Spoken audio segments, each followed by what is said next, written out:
আসসালামু আলাইকুম রহমতুল্লাহ। ইবু একাডেমির পক্ষ থেকে সবাইকে মোবারকবাদ জানাচ্ছি। আমি ইয়াসিন আরাফাত ইবু। আজকে আমরা ফিজিক্স প্রথম অধ্যায় অর্থাৎ ভৌত রাশি এবং তাদের পরিমাপ অধ্যায়ের রাজশাহী বোর্ড 2024 সালের যে সৃজনশীলটা এসেছে সেটা সলভ করার চেষ্টা করব। আমাদের উদ্দীপকে বলা হলো যে একটি স্লাইড ক্যালিপার্সের সাহায্যে একটি ঘনকের এক পৃষ্ঠের আয়তন পরিমাপে ঘনকের এক বাহুর দৈর্ঘ্য পরিমাপ করে পাওয়া গেল 6.48 সেন্টিমিটার, যেখানে প্রধান স্কেল পার্ট 6.4 সেন্টিমিটার, ভার্নিয়ার স্কেলের 20 ঘর, মূল স্কেল 19 ঘরের সমান, দৈর্ঘ্য পরিমাপে 5% ত্রুটি বিদ্যমান। আচ্ছা, অর্থাৎ আমাকে বললো যে একটা ঘনকের এক পৃষ্ঠের আয়তন পরিমাপে আমাদের যে মানগুলো ডাটাগুলো পাইলাম এগুলো বলা হলো। আচ্ছা, এখানে একটা কথা বলে নেওয়া ভালো, সেটা হচ্ছে এই প্রশ্নটা আসলে বাস্তবিকতা পুরোপুরি সঠিক না। কেন সঠিক না? এখানে প্রশ্ন বললো যে ঘনকের এক পৃষ্ঠের আয়তন, যেটা আসলে বাস্তবে সম্ভব না ঘনকের এক পৃষ্ঠের আয়তন। তো সেক্ষেত্রে আমরা যেহেতু এটা বাস্তবে সম্ভব হয় না এক পৃষ্ঠের আয়তন, ফলে আমরা হচ্ছে এই প্রশ্নটাকে এক পৃষ্ঠের ক্ষেত্রফল ধরে, মানে এক পৃষ্ঠের ক্ষেত্রফল হতে পারে, তাহলে আমরা এক পৃষ্ঠের ক্ষেত্রফল ধরে অঙ্কটা সমাধান করার চেষ্টা করব। আশা করছি বুঝতে পেরেছি। আমাদের প্রথম প্রশ্ন, মৌলিক রাশি কাকে বলে? খুবই সহজ একটা প্রশ্ন এবং খুবই পরিচিত এবং অনেক বেশিবার আসা একটি প্রশ্ন। সেটা হচ্ছে মৌলিক রাশি কাকে বলে। আচ্ছা, এটা মোটামুটি সবাই জানার কথা, তবুও বলে দিচ্ছি। মৌলিক রাশি হচ্ছে যে রাশিগুলো নিরপেক্ষ, মানে একদম স্বাধীন, অর্থাৎ এই রাশিগুলো অন্য কারো সমন্বয়ে গঠিত হয় না, বরং অন্য রাশিগুলো এই রাশিগুলোর সমন্বয়ে গঠিত হয়, সেটা হচ্ছে মৌলিক রাশি। তাহলে আমরা লিখতে পারি যেসব রাশি অন্য রাশির উপর নির্ভর করে না, বরং অন্য রাশিগুলো বা অন্য রাশি এদের উপর নির্ভর করে, সেগুলোকে মৌলিক রাশি বলে। তাহলে যেসব রাশি অন্য রাশির উপর নির্ভর করে না বরং অন্য রাশিগুলো এদের উপর নির্ভর করে, সেগুলোকে মৌলিক রাশি বলে। আচ্ছা, আমাদের পরবর্তী প্রশ্নে বলা হলো তারের ব্যাস পরিমাপে স্লাইড ক্যালিপার্স অপেক্ষা স্ক্রুগজ অধিকতর গ্রহণযোগ্য ব্যাখ্যা করো। অর্থাৎ আমরা তারের ব্যাস পরিমাপের জন্য স্লাইড ক্যালিপার্স চেয়ে স্ক্রুগজটা ব্যবহার করলে বেশি ভালো হয়, এই জিনিসটা আমাদেরকে ব্যাখ্যা করতে বলছে। কেমন? আচ্ছা, তো আমরা যে যেমন কোনো দৈর্ঘ্য মাপার জন্য সাধারণত মিলিমিটার যে দাগ পর্যন্ত মাপি, অর্থাৎ ভার্নিয়ার স্কেলের সাহায্যে, অর্থাৎ আমরা মিলিমিটারের পর্যন্ত সর্বশেষ মিলিমিটারের যে সর্বশেষ দাগটা আছে সেটা পর্যন্ত মাপার জন্য আমরা ব্যবহার করেছি ভার্নিয়ার স্কেল বা স্লাইড ক্যালিপার্সের যে ভার্নিয়ার স্কেল থাকে সেটা আর কি। কিন্তু যখন বৃত্তাকার বস্তু হয় বা বৃত্তাকার বস্তু ব্যাসার্ধ বা ব্যাস পরিমাপ করতে হয়, সেক্ষেত্রে আমরা সাধারণত স্ক্রু গাজ ব্যবহার করি। এখন আমাদেরকে এই স্লাইড ক্যালিপার্সে কেন স্ক্রু গাজটা ব্যবহার করি এই জিনিসটা জানতে চাচ্ছি। আমাদের স্ক্রু গাজের যে লঘিষ্ঠ ধ্রুবক যেটা বলি বা ন্যূনাঙ্ক বলা হয় এটাকে, সেটা হচ্ছে আমাদের 0.01 মিলিমিটার। ফলে এটা হচ্ছে স্লাইড ক্যালিপারের চেয়ে অনেক ক্ষুদ্র মানকে খুব সূক্ষ্মভাবে পরিমাপ করতে পারে। এই জন্য আমরা এটা বলতে পারি যে ভার্নিয়ার স্কেলের, কারণ এই যে ভার্নিয়ার স্লাইড ক্যালিপারের চেয়ে ভার্নিয়ার স্কেলের প্রত্যেকটা ঘরের মান কিন্তু স্লাইড ক্যালিপারের স্ক্রু গজের চেয়ে ততটা সূক্ষ্ম না। ফলে আমরা যখন সূক্ষ্ম জিনিস পরিমাপ করতে যাই, বিশেষত তারের ব্যাস নির্ণয় করার ক্ষেত্রে আমরা স্ক্রু গজটা ব্যবহার করি, যেহেতু স্ক্রু গজে হচ্ছে স্লাইড ক্যালিপার্সের চেয়ে সূক্ষ্ম মান পরিমাপ করা সম্ভব। এই জন্য আমাদের তারের ব্যাস পরিমাপে স্লাইড ক্যালিপার্স অপেক্ষা স্ক্রু গজটা অধিকতর গ্রহণযোগ্য। আচ্ছা, এই উত্তরটা আমি না লিখে হচ্ছে স্ক্রিনে অ্যাড করে দেবো, সবাই সেখানে নিজ দায়িত্বে পড়ে নেবেন আশা করছি।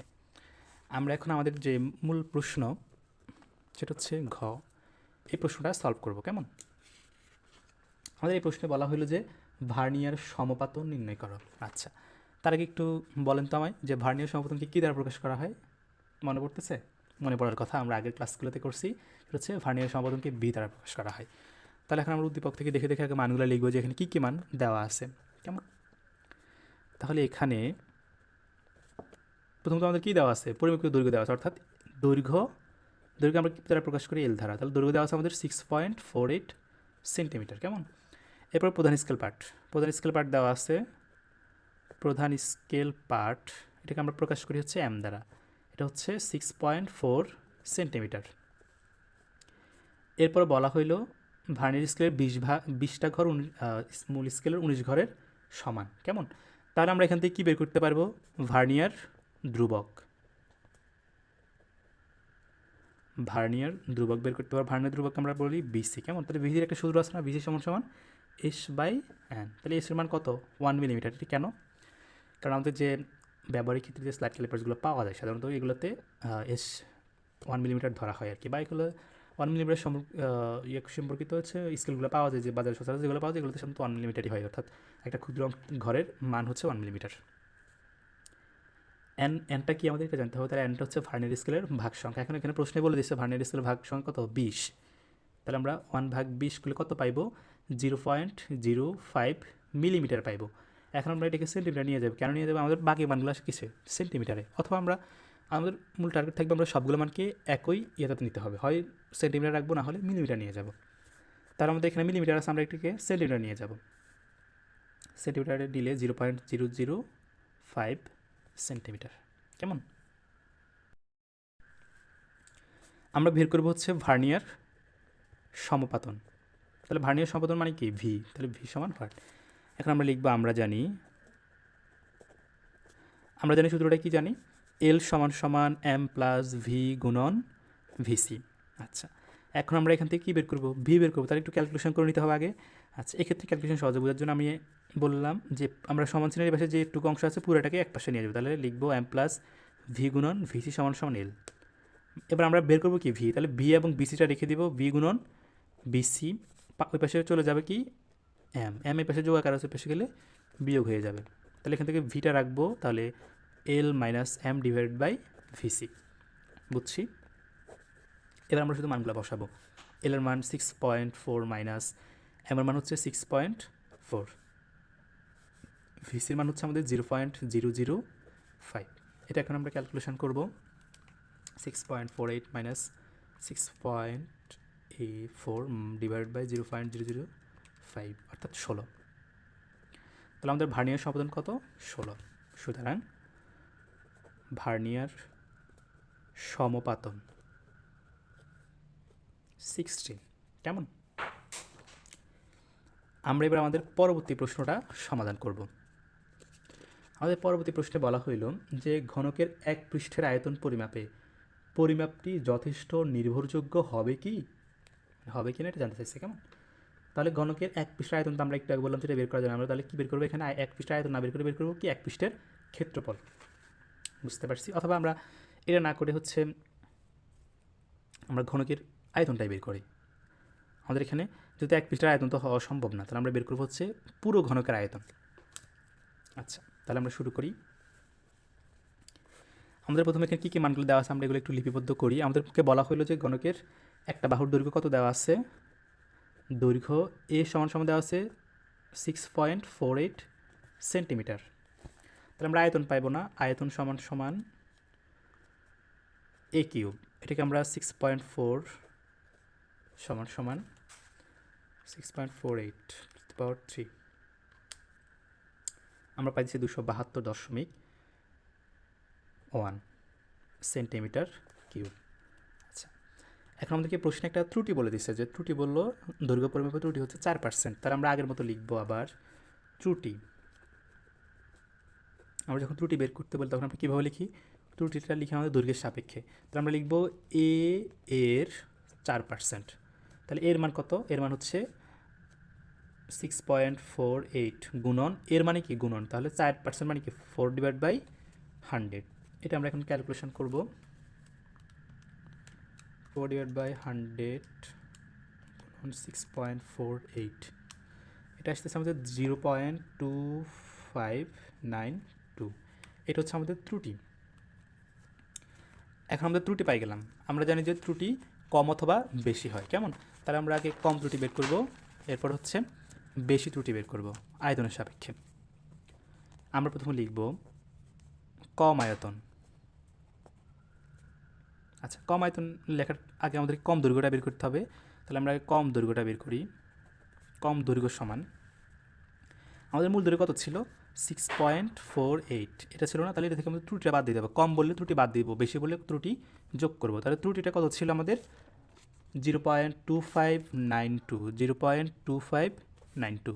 এটা থেকে আমরা এখন হিসাব করে দেখি 6.48 মাইনাস 0.2592, 6.2208 সেন্টিমিটার। তাহলে কম দৈর্ঘ্য পেয়ে গেলাম। এখন আমরা বের করতে পারবো না কম আয়তন, তাহলে কম আয়তন সমান সমান এটাকে আমরা কিউব করে দেব, 6.2208 হোল কিউব। তাহলে এটাকে আমরা কিউব করলে পাবো 6.2208 হোল কিউব। এটা আমরা পাইতেছি 240.9 0.73 সেন্টিমিটার কিউব। তাহলে আমরা কম আয়তন পেয়ে গেলাম। এখন আমরা কম ত্রুটি বের করতে পারবো না? কম ত্রুটি কীভাবে বের করব? আমাদের আয়তন ছিল কত? 272.1 ছিল না? তাহলে ওটা থেকে আমাদের 240.1 বিয়োগ করতে হবে। তাহলে 272.1 মাইনাস 240.73 এটা বিয়োগ করতে হবে। কেমন? আমাদের এটা আসতেছে 31.37 সেন্টিমিটার কিউব। আচ্ছা, তাহলে একই নিয়ম আমরা বেশি আয়তনের জন্য বের করতে পারবো কি না? অবশ্যই পারবো। আমরা বের করা শুরু করি। এখন আমরা আগে বের করব বেশি দৈর্ঘ্য। তাহলে বেশি দৈর্ঘ্যের ক্ষেত্রে আমি কী বললাম? যোগ করতে হবে। তাহলে আমাদের মূল দৈর্ঘ্য হচ্ছে 6.48 যোগ ত্রুটি যোগ করবো, তাহলে 0.2592 যোগ করব, তাহলে 6.48 যোগ 0.2592 এটা যোগ করলে আমরা পাইতেছি 6.7392 সেন্টিমিটার। এখন তাহলে বেশি আয়তন বের করব। 6.7392কে আমরা কিউব করব। 6.7392 এটাকে আমরা কিউব করে দিলে পাইতেছি 306.07 সেন্টিমিটার কিউব। তাহলে আমরা এখন বের করব বেশি ত্রুটি। তাহলে আমাদের বেশি ত্রুটি আবার কার সাথে তুলনা হবে? ওই যে 272 পাইলাম প্রথমে, ওইটার সাথে তুলনা হবে। তাহলে 306.07 মাইনাস 272.1 এটা আমরা বিয়োগ করে পাইতেছি হচ্ছে 33.97 সেন্টিমিটার কিউব। কেমন?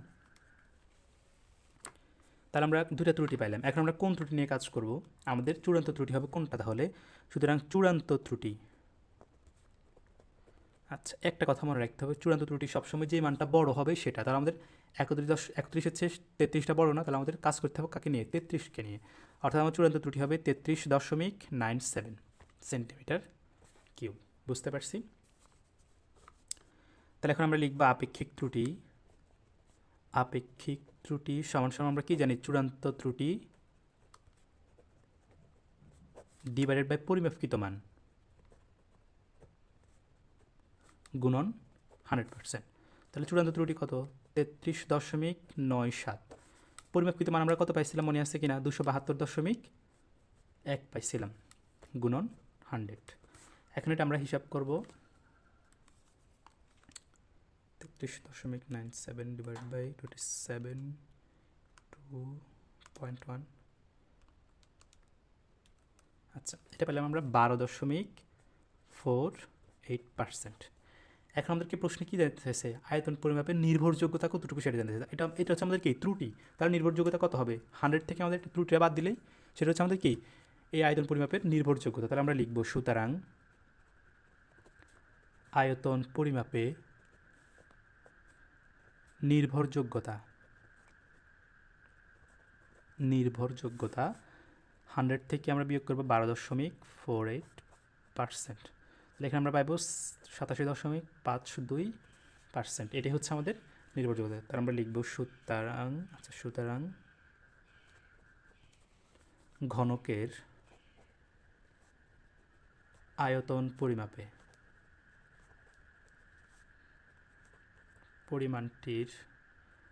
পরিমাপটির নির্ভরযোগ্যতা